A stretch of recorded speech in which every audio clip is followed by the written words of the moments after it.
And they did bleep it, and I knew they would, so I pointed when I said it. So I won. Good advice there, isn't it? From the Eagles. Take it easy. Sometimes I want to say that, just I swear. Someone sort of out there is really angry about something. I'll go, take it easy. Don't worry about it. How are you? I've got my first sort of official job tomorrow in public. It's all right. It's a voiceover for a film, so I'm by myself in a booth. Don't think it's much safer than that. It's Blazing Samurai, a cartoon version of sort of Blazing Saddles, but with cats. Here's to cats. Cheers. Oh, here's to Brewdog. Last week, I sort of accidentally invented a new form of I sort of fused sort of advertising with charity, whereby I tell the truth about a product for no money, and they, if they want, give some money to charity, and they did. Brewdog, they said thanks for the shout out, and they gave cash to a few little dog charities here and there, and it's not the end of it. I won't say anything at the moment, but they're great. They're really good. I also found out they already give a lot to charity. They're just a great company by the look of it. But there might be more to come. So I'll think of another product to do that with. And again, right, when I was doing it, you remember last week I said, oh, I've heard about these things, like the Kardashians get thousands of pounds for doing things. And I've been offered those. And I thought, I want it to be real. What the papers picked up from that was Ricky Gervais slams the Kardashians. Like a lovely, positive thing. Or I didn't slam them at all. I said they're welcome to it. I just don't. I feel that when I say I'm telling the truth about something, I want to do that. I do things for money. There's nothing wrong with doing things for money. I even said I'd do an advert because everyone knows that. What I don't do is pretend to tweet some up for money without telling you the truth. That's all I said. I wasn't slamming anyone. I think it worked. I think it's a great idea that I'd say things that I like, and if the company like that, then they could give a bit to charities. It's like I don't know. It's capitalism without pure greed, I guess. But I'm not slamming anyone. Anyway, cheers to Brewdog. Give some more money. Give some more money to some dogs. All right, this is his question.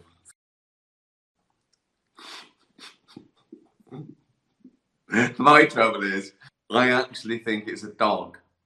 I mean, he is a dog. He exists. But I think that this is him typing this. Rupert, right? Rupert the dog. Where the dog? He's a fat Jack Russell. We've been through this. Right, this is his question. You've had a freak hang gliding accident, so specific, right, and lost both your arms.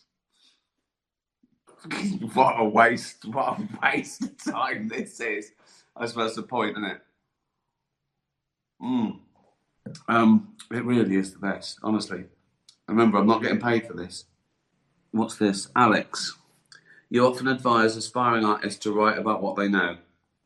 Was this also your philosophy while writing music in your early years? And if not, do you think it would have benefited your musical career to do this? Yes, exactly, it would. I sort of wrote about what I knew, but when you're 18, 19, you want to be clever, don't you? So it was sort of pretentious, and I thought I was putting fucking Keats to disco. I think the big mistake that I wanted to be a pop star, I should have wanted to be a musician. And so I took that lesson, that failure, with me when I decided to do this, and I wanted to be a writer-director, not a film star, or do you know what I mean? So I think that's the lesson. But yeah, write about what you know. That doesn't mean a subject you're brilliant at.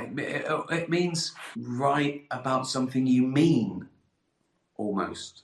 And that doesn't mean it has to be your true thoughts and feelings. It means you've got to mean it. You've got to want to do it. You got to get something off your chest. Right? Get something off your chest. I think that's it, particularly in comedy. If you're walking around thinking something, it's probably good. It's probably unless you're mental, and you might be a genius. You might be mental and a genius. Try it. See what happens. Irish Hugh says, who gave you the go-ahead for the speech at the Globes? NBC, their lawyers. I always, I've heard that other presenters have like 20 writers for weeks. I turn up with a scrap of paper, and I go, I want to do this. I've done that every time.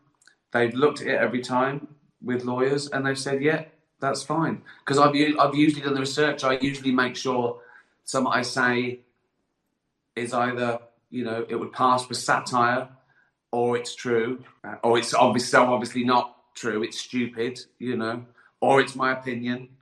And I go after people's public behaviours, things that have actually happened. Things they worry about more.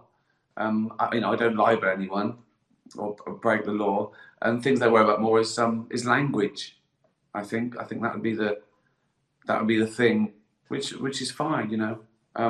I even tell them a couple of times where I've wanted to swear when I'm going to do it, and they've got a little delay and they bleep it. Some I don't tell them, but keeps them on their toes. Don't it? I told you that the thing when I did the thing about the joke about cats when I started off. The world got to see James Corden as a fat pig. He was also in the movie Cats. The reviews. One said, "This is the worst thing to happen to cats since dogs." Then I go on, I say, Dame Judi Dench defended the movie, saying it was the role she was born to play because she likes nothing better than plonking herself down on the carpet, lifting her leg and licking her own meat.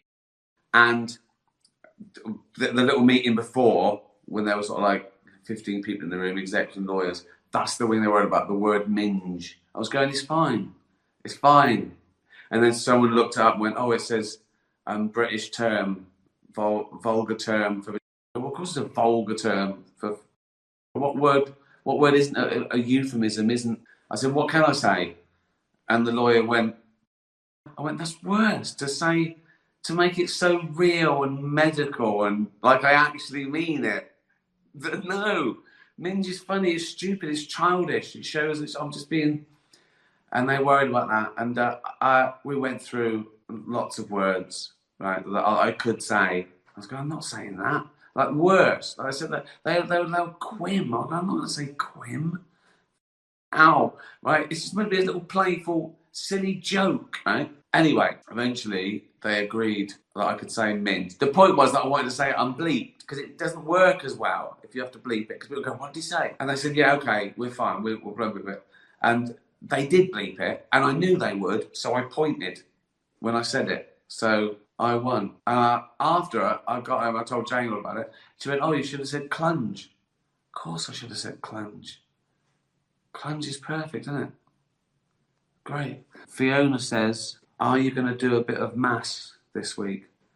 Oh, yeah, I said I'd do a bit of Bible reading, didn't I? For a laugh. I should read the bits. If I read the mad bits, I should read the good bits and sort of go, well, I sort of agree with that because there are good bits and bad bits.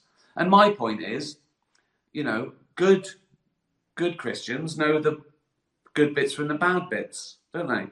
And I sort of say to them, well, if you know the good bits from the bad bits, you don't need the book. You're already good, right? So, one that comes up now and again that I think that is one of my favourite bits from the Bible is that let he amongst you who is without sin cast the first stone.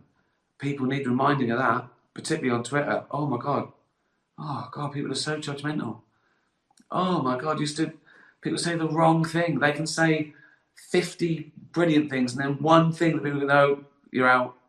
No, he said, we agreed with 50 of them, but that one, no, you're out. Everyone's different. Everyone's a mix. Take the rough with the smooth. Most people All right. Yeah, I should do that, shouldn't I? A little bit of Bible. Sean Morgan says, why bother? That's the question. I'm struggling to get an answer. Now, does he mean why bother doing this? Right? Because that's obviously a reply to my, I'm doing a live broadcast, any questions? Does he mean why bother? Right? Which is a very good question. Or does he mean life in general? Which is another good question. Well, bother, you're here. Make the most of it. You know what I mean? People take the why are we here as the why should we stick around? Well, that's not the same, is it? Why are we here? We are. We're 1 millionth in a long line of creatures that survived. We're here. We haven't got long. Make the most of it. Do things you like. I've never understood that. But what's the point? If you're going to eventually die and there's no afterlife, why live? Well, because it's 4 trillion to 1 chance that you are around. Make the most of it. And then go back to not existing. It's not the other choice. Yeah. I talked about this in Afterlife when Kath says, well, if there's no point, why don't you just kill yourself? You just stop now. Which is ludicrous. That's like saying, the metaphor I used was it's like watching a film that you really love and going, oh, it's going to end soon. Might as well finish it now. No point. This is all we've got. Enjoy it. It's amazing. And then you go back to not existing. Enjoy it. Chris Pilgrim says, do you regret anything you've done? Well, the quick answer is no, because it sort of doesn't make sense to. I can understand, I haven't done anything that bad. I haven't killed anyone, right? Which I'm sure if you kill someone, you probably regret it. But little things like failures or, that I always think that, do you mean if I could erase something and everything be the same? Well, maybe I'd go back and go, oh, wish I'd have flossed more, my teeth.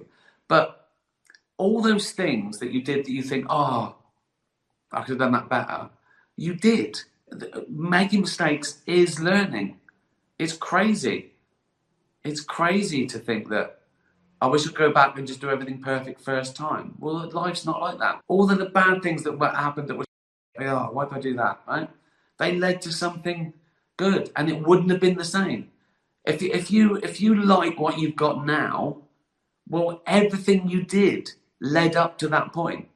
And anything you change, you'd be at a different point. So it doesn't really make sense. All you got to do is just keep trying and keep getting better.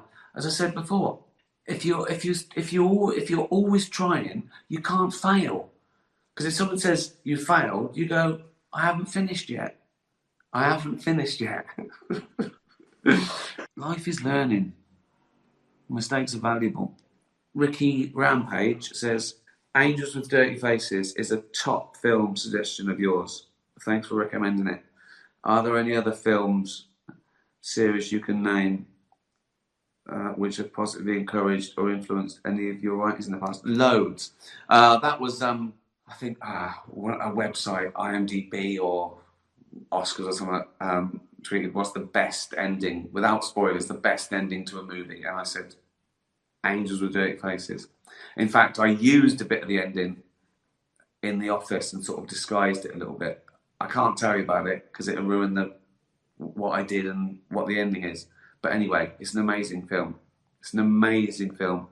It's about morality and luck and the hand of doubt and what you do with it. It's an incredible film. Others, yeah, loads of films. The Apartment had an effect on my work and writing. The ending of that, where it doesn't end in a kiss and a wedding and they lived happily ever after, when she just says, shut up and deal. I've always tried to do something like that. Like in Ghost Town, when she said, it hurts when I smile, or Invention of Lying, I want fat little snub-nosed kids, I'm your man, or whatever. I've always tried to do it like a bit of hope as opposed to and they all lived happily ever after. So that was a big influence. But so many. I've talked about a couple of albums as well in lockdown that have become the albums of lockdown, and they weren't released during lockdown, but I sort of either rediscovered them or played them more than any other thing. There's two albums. This Sufjan Stevens, Carrie and Lowell. Every track is great, interesting, beautiful. It's just a perfect album, and I used one of the tracks on Afterlife 2, The Only Thing, the end of Afterlife 2, and this one, Buckingham Nicks. So I mean, don't even bother trying to get hold of that. It's nearly impossible. Jane got this on an import from Europe. It's really expensive, and I just there's not many of them, but you can listen to it on YouTube or try. But be warned, it's rare. But yeah, well, oh look, I could recommend these. I'm always eating these, and they're vegan protein crisps, and I do it instead of snacking. This is why I'm so ripped. This is why I look fantastic. No, they're really good. So you get like a nice big hit of protein, like 8 grams for 150 calories. You compare that to normal, and they're as tasty as normal. They are, look. So I haven't been paid to do this. They don't even know I'm going to make some. They don't even know I buy them, this company. I don't even know what the company's called. But if anyone from this company is listening, give some money to a dog charity. Is it called UFit? Is that the company? UFit Crunchers, popped protein chips. Oh, they might be American. That doesn't matter, does it? What I meant is I don't know. Well, it doesn't matter. Look, if you own this company, this is a free advert, right? Give some money to charity or not. Either way, they're brilliant. Thanks, everyone. So, cheers, everyone. Tatty bye. Be nice to animals. Tatty bye. どうなんでしょうか。 Wow! Will Smith just the shit out of me. ウィル・スミスにやられました。 Wow, dude! Yes. It was a G.I. Jane joke. G.I. ジェーンのジョークだったんです。 I'm going to, okay? Okay. That was a greatest night in the history of television. テレビ史上最高の場面でしょうか。 So we are here to give a documentary out, to give an Oscar out. Particularly for his wife. So she's got alopecia, so not a happy home life. Particularly for his wife. So she's got alopecia, so not a happy home life.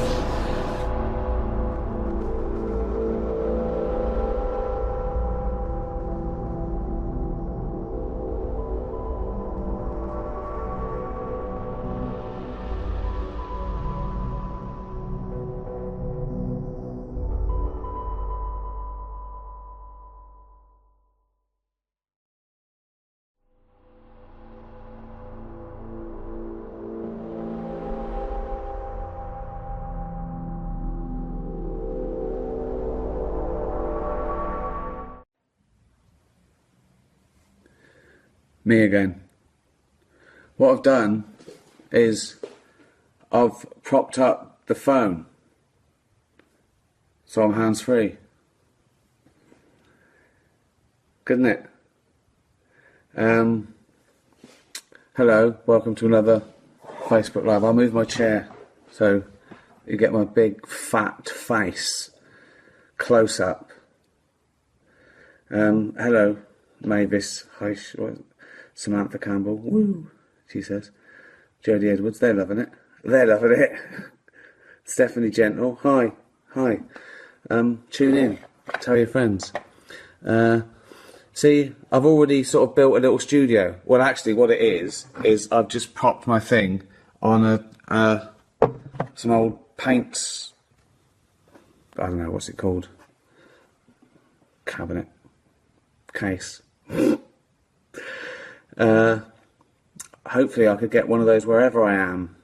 And then I'm in a studio every day at 6. See, I'd never have to go on a chat show again to promote my stuff. I mean, I actually haven't done like a press interview for years because of you guys on Twitter and Facebook and everything. So that's good. Save it for very important things. It's just sort of like talking to the fans direct from the horse's mouth, so to speak. I've got nothing against the press, but you know, sometimes you are misquoted. That'd be good, wouldn't it? Just do it on Facebook, Twitter. Say, hello, I've got a show coming out. I did one interview once, right? This is true. About 4 or 5 years ago.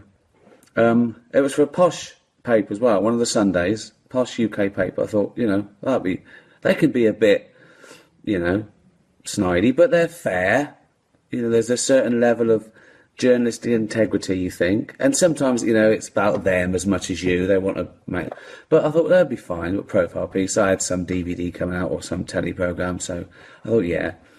So, I went along to my office, and my PR person was there, and the photographer turned up, and we were waiting.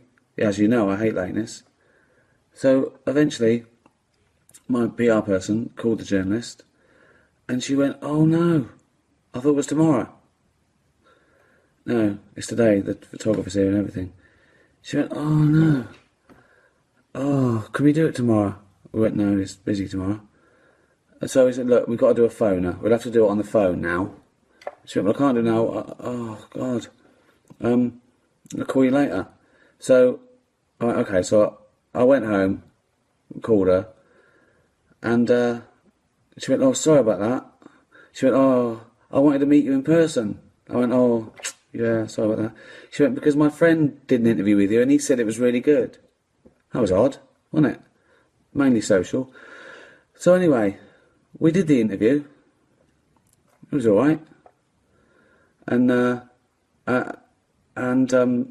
I said, "Oh, we could do a bit longer if you want, as it's not face to face." She went, "Oh, cheers." So the interview comes out in the paper. It starts off, "I went to Ricky's office. He leaned back in his chair." She was pretending she was there. His body language said he did not want to do this. He was combative. And what? So I don't know why. Why was she lying? I didn't know whether it was she'd already written it and she'd sort of, you know, wanted to do this sort of psychological piece, or she was scared that her boss would find out that she missed. It's got the wrong day.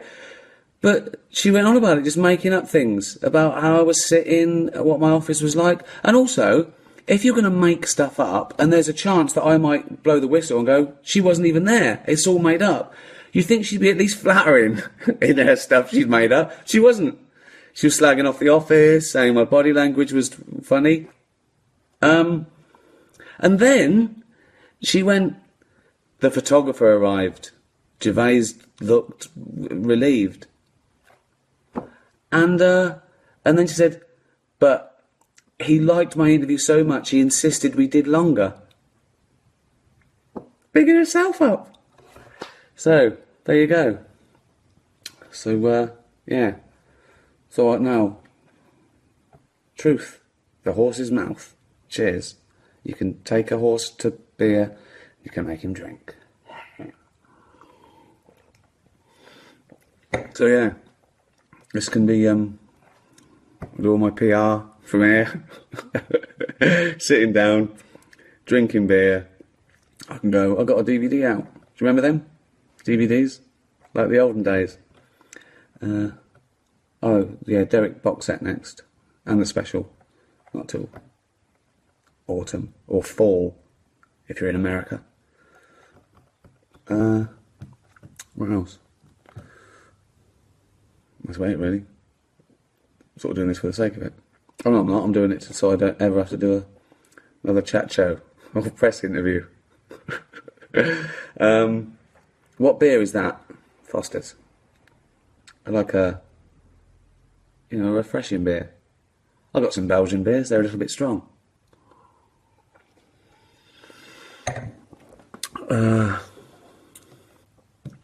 Ollie wouldn't come. Bit annoying. I'll try and get a... Ollie! The call of the brush. Ollie! So that was the idea, being hands off. I could pick up Ollie and let her say hello. Oh, look how thin I'm going in the light. Oh, that's dreadful. Seriously. What can I do? I don't know. I don't get bored there, do I?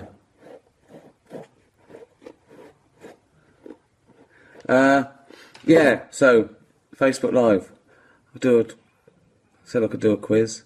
Oh, go and get the guitar. Hold on.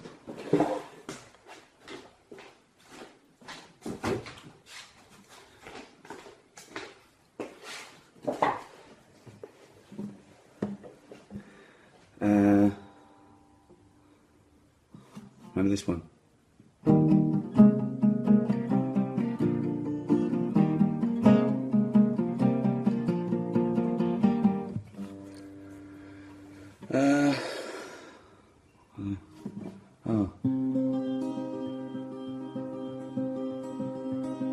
Doesn't make sense though. It's me. Me singing these songs are demented because they're David Brent songs. It'd be odd. Me singing a song called Lady Gypsy.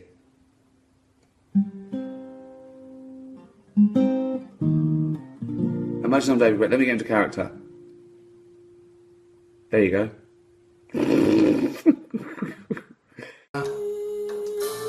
Amazing.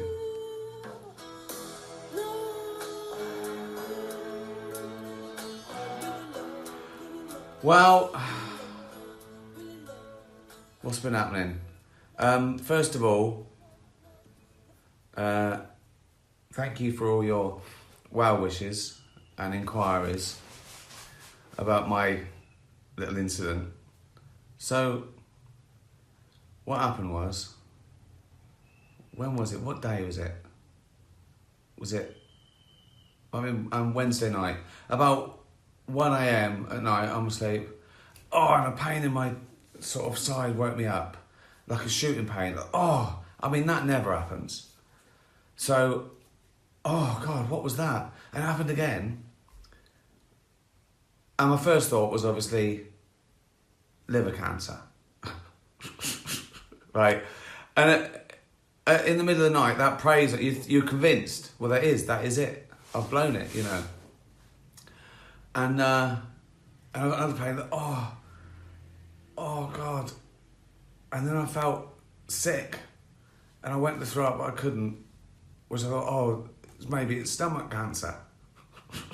Right? And then I couldn't be sick. There was nothing there. But the pain of the vomiting was incredible. It was an intensity. And you forget how bad vomiting is. You know what I mean? You just forget how awful. I mean, never mind the illness and thinking you're going to die. You can't breathe. And I think I'm going to choke. I think that I'm not going to get my breath back between it. And the spasm.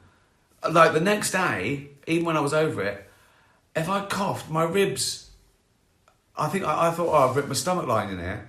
So, right, all this is happening in my head as well. And then that happened a few times, and I started sweating and cold sweating. I thought, what is this? It's coronavirus. I've had that before. I called it off one of my nieces, or great nieces, one Christmas. They were, everyone got ill. And again, that happened in the middle of the night as well. So I sort of started recognising it. Oh, Jesus. That didn't stop me thinking at one point that it might have been radiation sickness. I just thought it could be. You know what I mean? You never know. Someone might have been walking behind me with a bit of plutonium once. Right? But anyway, I was pretty sure after a couple of hours this was coronavirus. So I was trying to fight it then, and then it started. The other end started, which is a relief, really, because I'd rather it come out that way than fire on my face. You know what I mean? Because diarrhea, you go whatever. You go, it's not me. I'm not. I can't. It's just happening, right? Emptying, like just pulling the plug. But oh yeah, I think everything. I'd rather everything came out that way. And then I was still sort of wretched as well. And then nothing was coming, and then a bit of sort of brown stuff. I thought, is that bile? Or am I vomiting from my ass? Right? Because I know sort of too much but not enough. Because I knew that a cyanide makes, reverse peristalsis from the bowel. So you die of vomiting your own. Right, so I thought, I've had some cyanide. But anyway, in general, give me diarrhea over vomiting. Not even vomiting, retching without the relief of sick. Is this interesting? Is this what you tuned in for? Now, has anyone talked about sick and shit as much in any broadcast ever? So anyway. So, it was at 1 o'clock, 2 o'clock, 3 o'clock rock, and it's both ends, right? And I know a lot of people during coronavirus, they've told me that they were sitting on the toilet and throwing up in the bath. Now, because I've got a bit of cash, my bath is miles from the toilet, right? So I couldn't do that. So I was having to spin round. I was trying to time it. I was going, no, quick. Sit down. So, the old Roxy Music song, Both Ends Burning, springs to mind. So anyway, then I couldn't even, water made me feel sick. I couldn't even rehydrate because water gave me the sort of urge to throw up and it hit my stomach. And then eventually, what worked, I had a Lemsip and a Gaviscon. Is it Gaviscon? And it sort of worked for me. I could lay down without wanting to be sick. If I moved, I wanted to be sick, but I could lay down. And it was all over by about 6 o'clock that morning. I still couldn't get up. I couldn't eat. So I think I got up I had half a banana for lunch in bed, and I think I eventually got up about 3 o'clock that afternoon, and it was all over. I still felt weak. I mean, I couldn't even face a beer till about 8 o'clock that night. So, yeah, that's the story. Unbelievable. Don't want that again.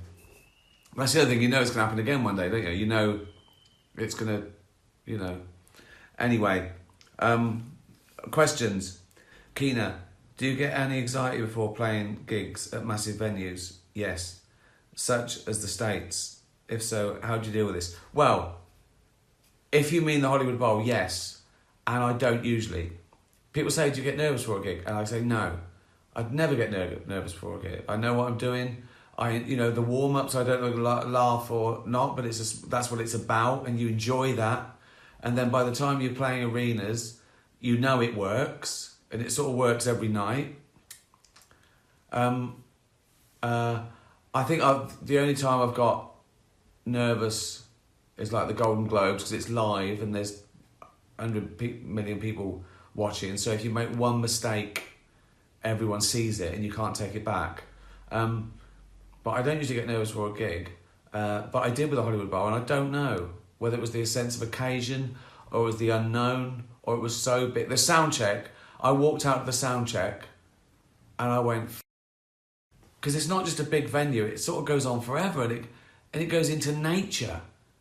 There's no walls. It just sort of, the seats go on forever, and into the trees. It's like a natural, I don't know what you'd call it. It's like a valley, and they built this state.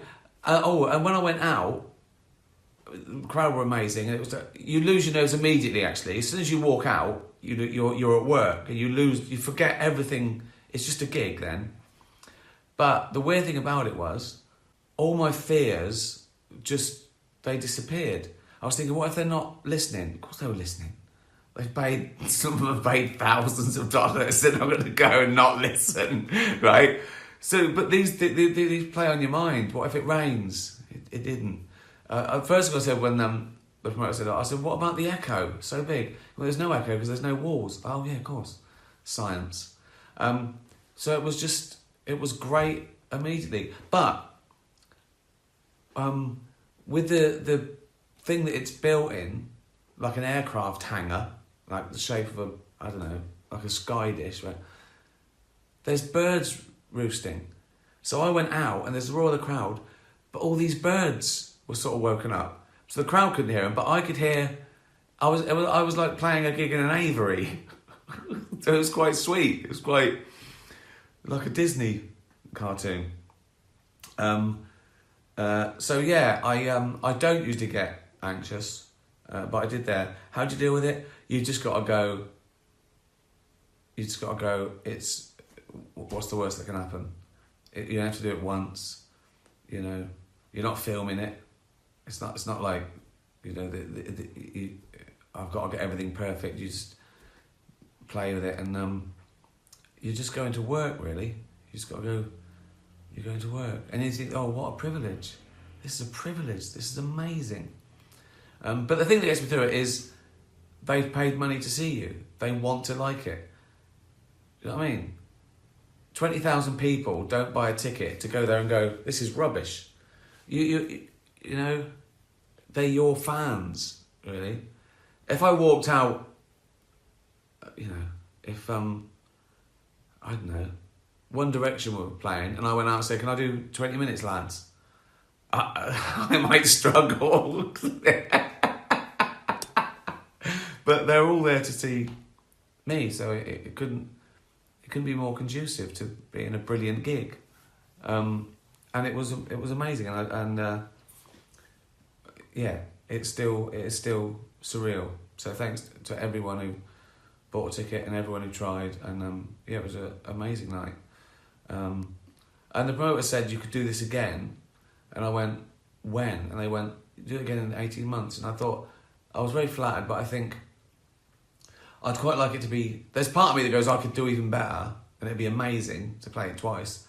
But I think there's something amazing about playing it once, if that makes sense. It makes it more special. That time I played the Hollywood Bowl. But we'll see. Sam, when you do your live shows in countries where English isn't their first language, do you have to adjust your sets at all? Do some jokes not land as well? Well, I only play countries where English is their second language, but they are fluent in it. So, and also, any country you play, they're only going if they speak English. They know I'm not doing it in their language. So even if wherever you play, if you play, you know, a big country, you only need a few thousand people that are fluent in your language, and they're the only ones that go along.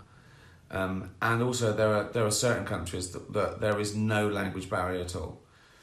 Scandinavia, you know, Benelux countries, you know, cosmopolitan areas of most of Europe speaks English. English people are the lazy ones. So No. I do make some. I probably do speak a bit clearer. Also, when I'm playing an overseas venue, I'm playing big venues because I'm only there one night. So I do play big venues. So you sort of speak clearer anyway. You speak to the back of the room and articulate a bit more. So that certainly helps. I talk about universal subjects. I'd never talk about what I watched on Channel 4 last night. I'd never talk about, British Big Brother. I talk about, universal subjects, Hitler, cancer, famine. Those dudes are evergreen. So I talk about universal subjects. The thing that sometimes catches you out, that even though they speak fluent English and I understand every word you say and your cultural references are universal, there was a thing in I think it was in Supernature where the line was it was then I realised I could kill myself. And in some countries it didn't get the laugh. And I thought, they don't know what, that's a euphemism. They don't know, why would you kill yourself? They don't have that saying. So I had to change it to, and then I realised I'd made a terrible mistake. Right? So it's things like that you don't, and we use a lot of euphemism. We use a lot of sayings and euphemisms that we just take for granted. You can't have your cake and eat it. And people go, what do you mean you can't have your cake and eat it? What? So you don't realise that those euphemisms are really sort of parochial in a way. But outside that, everything works everywhere, really. I mean, certainly 99% of it. But yeah, you do think about those things. Ricky, have you got a stand-up venue on your bucket list? Where is your dream place? I haven't, because I wouldn't really know about them till I've played them. There's certainly places I go, oh my God, that was magical. I definitely want to play there again. And I think, given that if they speak fluent English, the venue probably makes more of a difference than the country in many ways. When you're playing 10,000 people are the same, but there are certainly magical venues and magical cities like, Dublin. Dublin's always amazing. It's always one louder. I think the Olympia in Paris was great. Rock and roll venues are really good. Those rock and roll sort of places that are sort of old, established venues. Victorian theatres are really good. They're packed in, they're shaped right. It's perfect for comedy. But now arenas are getting better. I didn't like arenas at first, but now arenas are built better with better acoustics and the better shape and better sound. And with the big screens, it's almost more intimate because they're at the event, and they can look up and see your facial expressions that they couldn't traditionally. Dream place. I like visiting places. I like finding out. So there's loads of places I haven't been. What have I been to? I can't even work it out. A few percent of the world. I heard. I think Afterlife certainly is big in South America. So I'd love to play somewhere like Argentina one day. It's just too far, isn't it? I've heard there's a new plane that goes to America in 50 minutes. I'll probably be before it's. I don't know though. Technology's moving along, isn't it? So there, I'll fly around. I'll go. If I can get to anywhere in the world in a couple of hours, I will play everywhere. If it's really safe, I want someone else to test it first. I forget the name of the bloke who's doing it, but let him test it. I want to know I want the stats. I want to see how... If they say this is safer than crossing the road, that is a particularly surreal thing to do. For a British stand-up comedian to play the Hollywood Bowl, let alone sell it out, is pretty amazing. But yeah, so I don't take any of this for granted. I wake up every day thinking I've got to do something here. Got to keep, you try and keep improving and keep interest in it, and you're grateful. No, I'm not one of those that thinks I can do anything and it just lasts forever. You have to work at it. In fact, in a way, it sort of gets harder because you're judged by your last thing. So the better your last thing is, the harder it is for you to beat it.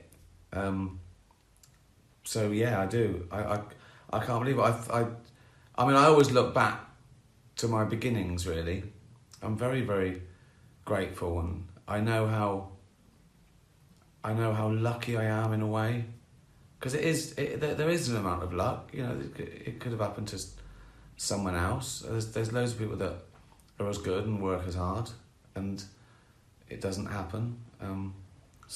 Yeah, of course I did. Are you a vegan for health or political reasons? Well, neither. I think you mean ethical reasons. I'm a vegan because of ethical reasons.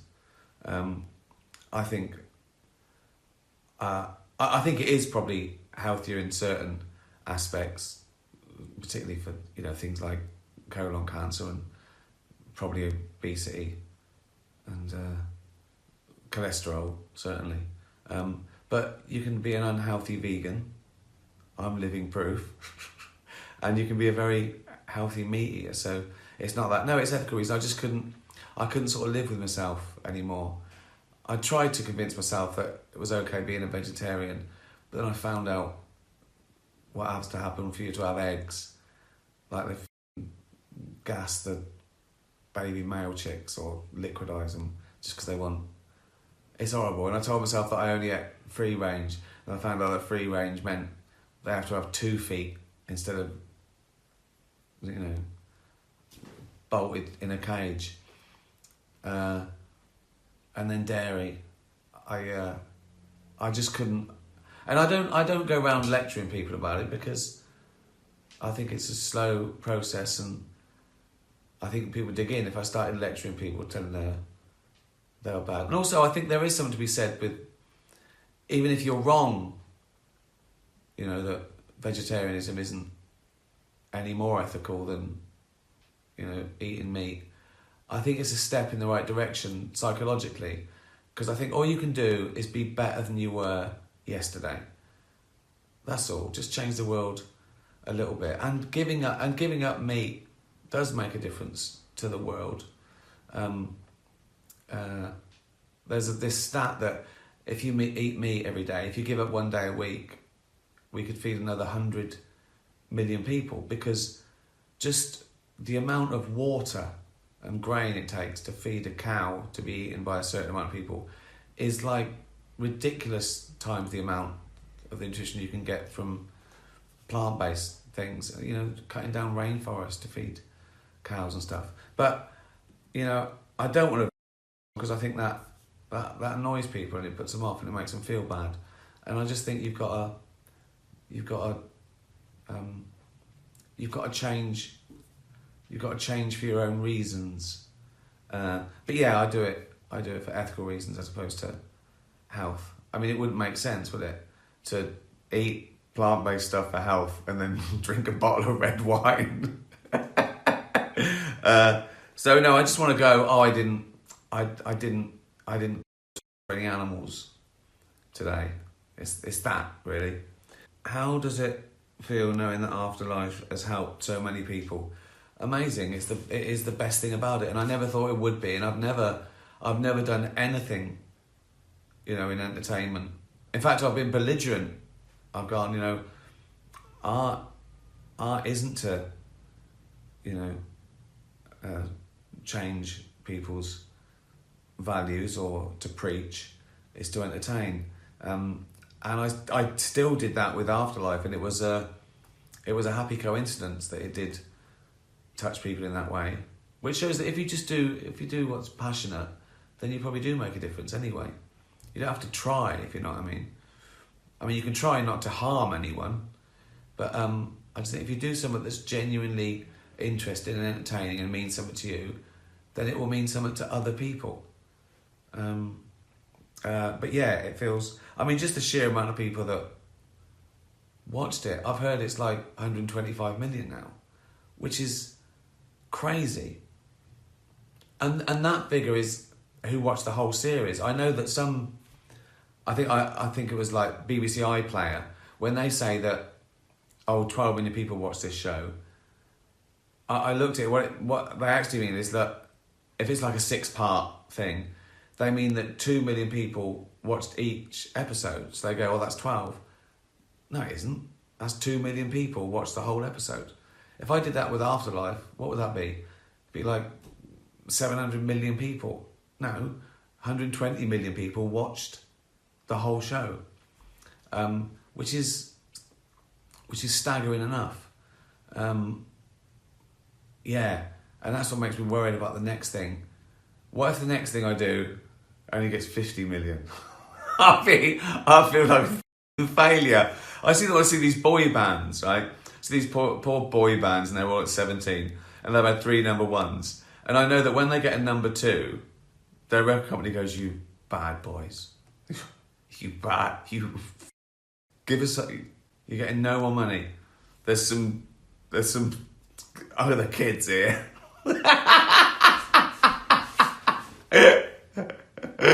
So it's terrible. You mustn't think about those things. You mustn't think about those things. It's lovely. You go, "Oh, that's good," and then you mustn't think about it. But you do.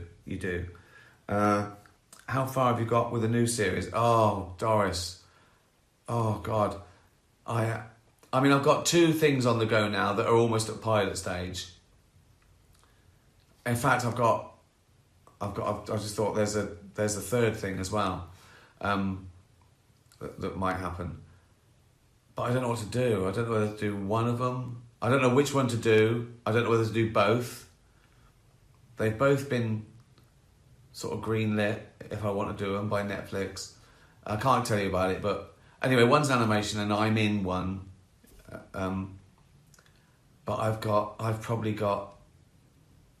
the idea and the synopsis, and I've probably got a cobbled together a pilot script. But I'm enjoying stand-up too much. I would be happy to never do another show again. It's got to that stage. And not just because I think I can't beat Afterlife or whatever, but I don't know what there is to beat full stop. But there is something to beat with stand-up. I can change it every night. I can go with the flow. I can see the world. I can be... I feel that I'm braver in stand-up than anything else I do as well. But I do love the other thing as well. I also feel guilty. I feel like I should be working in the day. You know what I mean? So, yeah. It's like you've got to write an essay and you think, oh, I've got a few weeks yet. And it just gets closer, you go, oh, I've got to write an essay soon. That's why I never give myself deadlines, because that'll just stress me out. I'll do it when it happens, or not. And there might be another idea that comes along and beats them both, so I don't know.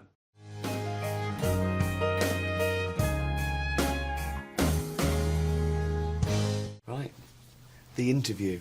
Let's see what we've got here. That was the first bit I ever wrote for The Office. It was a sketch, because it started off as a little character I had. It was a bit sort of creepier and more intense, and I thought there'd be too much when it came to it. The important thing I wanted to be was just laughing at him being just desperate for attention.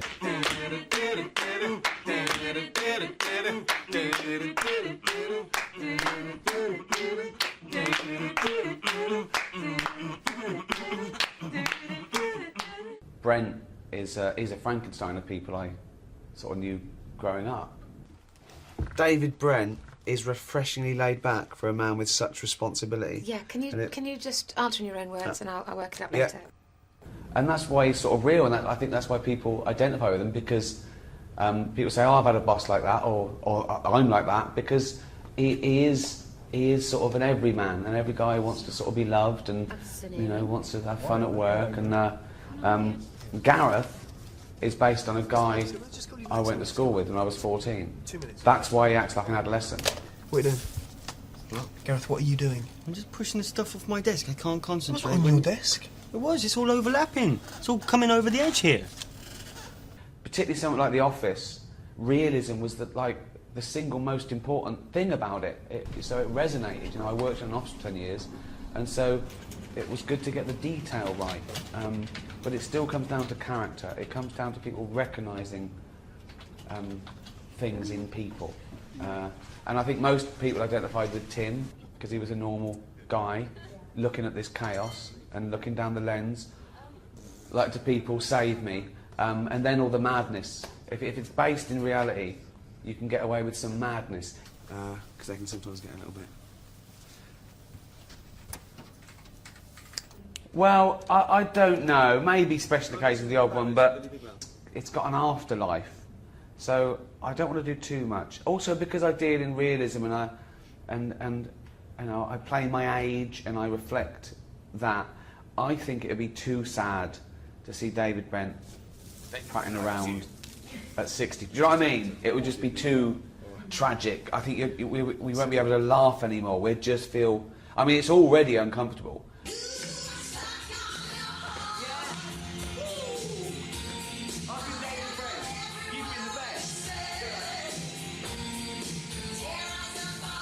It's incredible. Someone does this office quiz, and Ewan went to it, and he said the questions were so hard, and people were getting them right. What's the time on according to Accurist? And they knew it. No, I've got a sense of humour, but that was offensive towards women, and to be honest, I can't tolerate it. I'm going to have to pass on. And sponsored by Accurist will be 4, 21 and 40 seconds. Pathetic. Is it? I mean, I'm very flattered that people watch you that many times.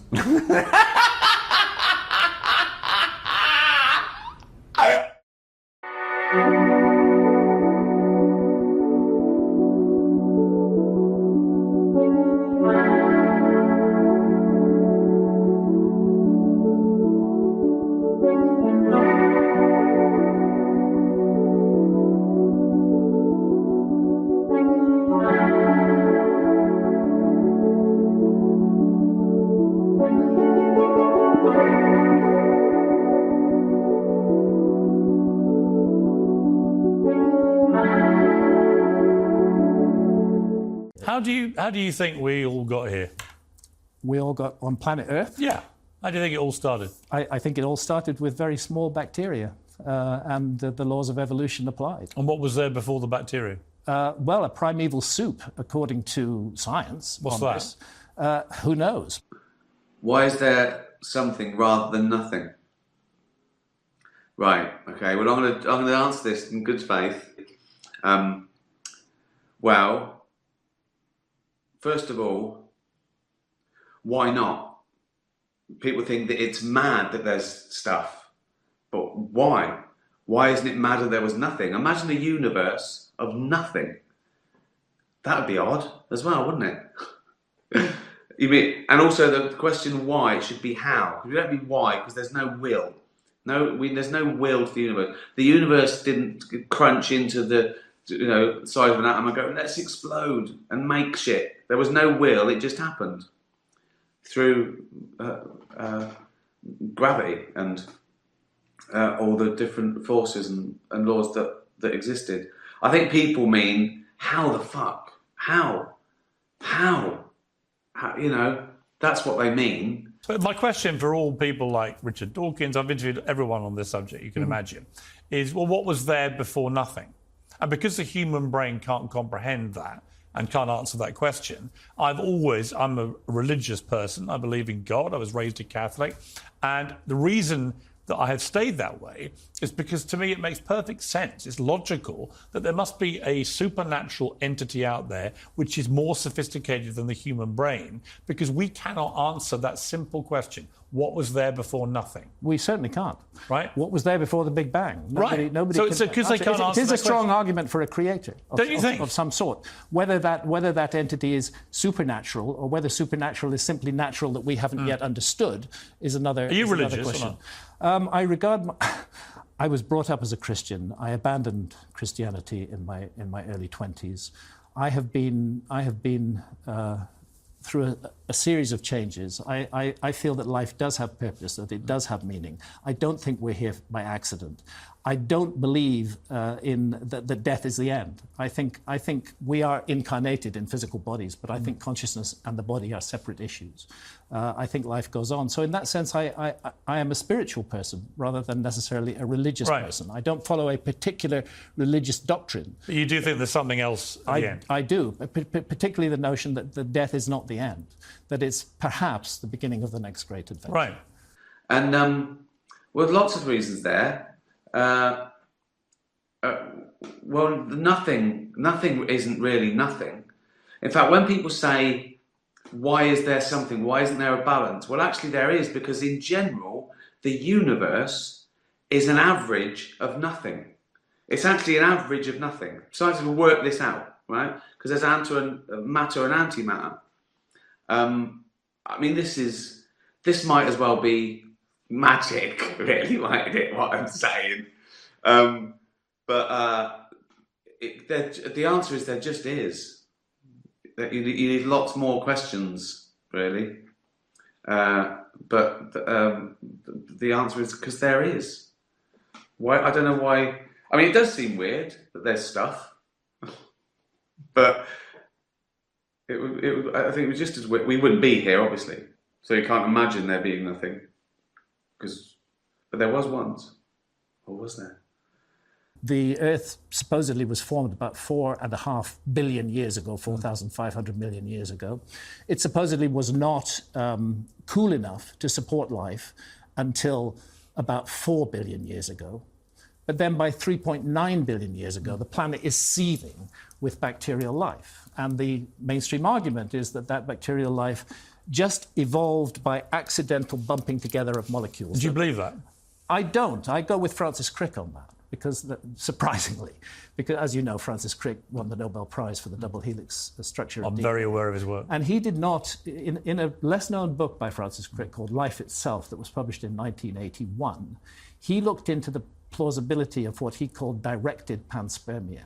He felt that it was impossible for life to have evolved accidentally on Earth, for the DNA-RNA system to have just appeared by accident. He thinks it was sent to planet Earth. May have been, he speculated, this is not me, this is Francis Crick. He speculated that there must have been some gigantic civilization in some far-off part of the universe. And a bit of it came to... No, they discovered that they were going... This is Crick. They discovered that they were going to be wiped out in a supernova explosion. That's the suggestion. They looked for ways to get themselves off the planet. Distances are too great. They settled on cryogenic freezing of bacteria. They encoded DNA into those bacteria and they fired them off into the universe in all directions. And one of those spaceships landed on the early Earth 3.9 billion years ago. And I must repeat, this is not Graham Hancock. This is Francis Crick, won the Nobel Prize. Yes. And this is his book, Life Itself, published in 1981. Directed panspermia. I mean, look, I used to love Star Trek when I was a kid. He made the point that the universe is more than 13 billion years old. Yeah. And there's time for life to have evolved. No, I get all that. Once. Even if I understood quantum physics, it wouldn't help anyone. I couldn't explain it. It just, because it sounds like magic. It's mad. In fact, a lot of it is counterintuitive on contingent truths that we sort of hold dearly. But it is what it is. I think that's what you got to say. It is what it is. Say to me. That's life. Oh, God. They're supposedly due somewhere. You wake up in a cave after an alien abduction. Why did they dump me in the cave after giving me the finger? Why not at least put me in the front garden? So So they abduct me, stick their finger up my arse, right? Do tests, and then they go dump him in a fucking cave. No, take him all the way home after that. Who are these aliens? Mate, he's the thing that's going, right now we need to put you back on Earth, right? And I go, oh mate, you just stuck your big green finger up my arse. Take me to fucking Hampstead. You dirty bastard. Fucking hell. I just don't... Wake up in a cave after an alien abduction. You are with Gunnar and Andy, 2 dogs. You now are covered in a lot of fur. Why? Was that what? Because of some sort of alien experiment? So I'm furry, like a abominable snowman. Would you still wear clothes or just start walking around furry? I'd start walking around furry. Is it completely covered? Is everything covered? Do I look like a... Can't I wear pants though? Just anyway, can't I wear... So I wouldn't wear about clothes, just the pants or a little...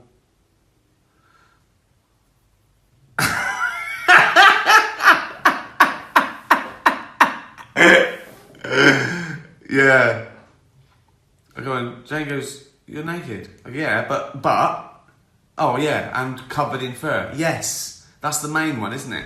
I'm covered in fur. What happened? Abducted by an alien. What did they do? Shove their finger up my ass.